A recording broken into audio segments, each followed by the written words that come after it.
मुस्तफ़ा नवाज़ खोखर साहब, ये आपका क्या तज्ज़िया है कि पाकिस्तान में गैर मुतनाज़िया और साफ शफाफ इलेक्शन क्यों नहीं हो सकते?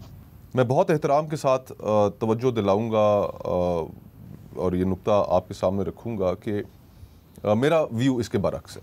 मेरा व्यू इसके बरक्स इसलिए है कि बरसग़ीर की तारीख़ में एक वाइब्रेंट पॉलिटिकल सोसाइटी इमर्ज हो चुकी थी ड्यूरिंग ब्रिटिश टाइम्स। पाकिस्तान की अपनी जो क्रिएशन है, पाकिस्तान का जो बनना है, वो एक जमहूरी जिद्दोजहद के नतीजे में था।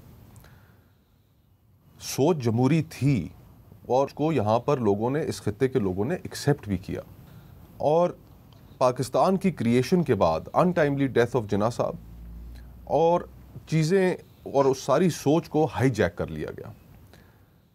और जब वो सोच हाईजैक हो गई तो फिर उसके नतीजे में हमने देखा कि जब हमने लोगों के जो मर्ज़ी और मंशा के ख़िलाफ़ जब हमने चलना शुरू किया, उनकी किसी चीज़ के ऊपर अहमियत नहीं दी, उनकी राय को, तो फिर बांग्लादेश जैसा सान्या भी हुआ। अब ये पहले जो 20 साल थे पाकिस्तान के, 25 साल थे, एक तरफ इंडिया की एग्ज़ाम्पल आप देखें कि वहाँ पर 3 पार्लियामेंट्स उनकी अपनी मुद्दत पूरी कर चुकी थी, 5-5 साल की टर्म। चौथा इलेक्शन वहाँ पर होने जा रहा था और पाकिस्तान में उस वक्त तक एडल्ट फ्रेंचाइज के तहत पहला इलेक्शन 1970 में हो रहा था। तो ये जो बीच का जो पूरा पीरियड था, इसने पाकिस्तान को अपनी डगर से उतार दिया। जो जिन्ना साहब की जो सोच थी, जो पाकिस्तान को बनाने वालों की जो सोच थी, वो हाईजैक कर ली गई।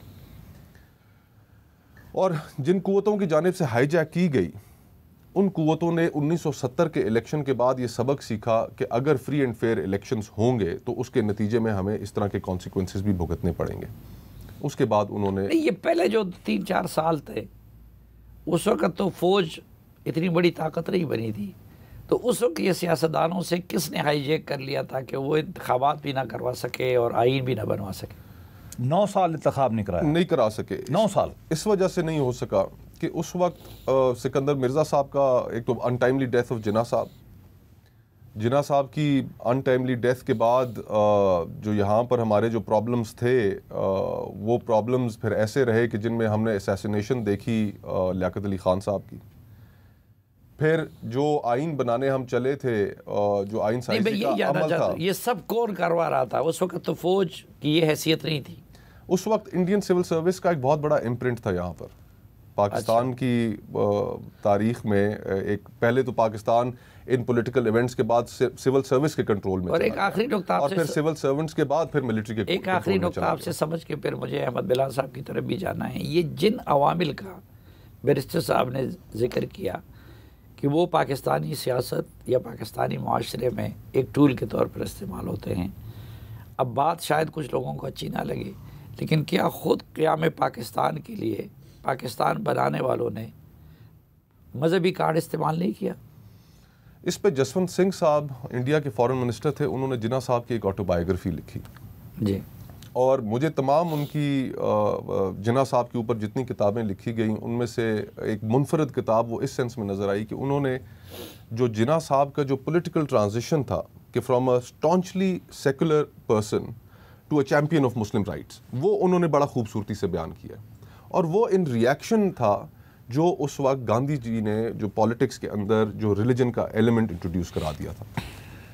जिन्ना साहब बड़े स्टॉन्च सेकुलर आदमी थे और बड़े मोतरज़ थे कि जिस हिसाब से जो आज जिसको हम हिंदुत्व कह रहे हैं, और गांधी साहब जो पॉलिटिक्स के अंदर रिलीजन का इन्फ्यूजन कर रहे थे, उसके ऊपर बहुत मोतरज़ थे। और यही एक transitionary period, evolution of thought हुआ जिन्ना साहब का, कि जिसमें वो ये बात उस वक्त समझ गए कि मुत्तहिदा हिंदुस्तान के अंदर जो डोमिनेंट कम्युनिटी है, वो हमारे जो राइट्स हैं उसकी मौजूदगी में वो गारंटी नहीं हो सकेंगे। और ये नहीं तो सिर्फ ये कहते हैं ना कि मुसलमानों के लिए अलग मुल्क होना चाहिए, नारा था पाकिस्तान का मतलब क्या है, ला इलाहा इल्लल्लाह।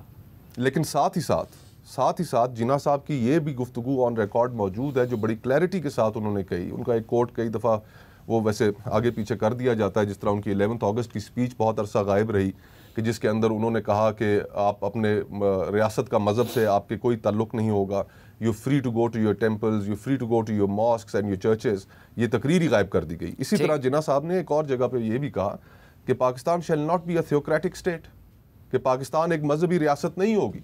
तो जिन्ना साहब तो इस चीज़ के बारे में बड़े क्लियर थे। और आज तक जो बुनियादी चीज़ हमें तय करने में मुश्किल हो रही थी और फिर जो मजहबी तबके ने उसके ऊपर अपनी एक इजारादारी कायम कर ली, वो ये थी कि हम मुत्तहिदा हिंदुस्तान के अंदर फियरफुल थे अपने राइट्स के मुतालिक।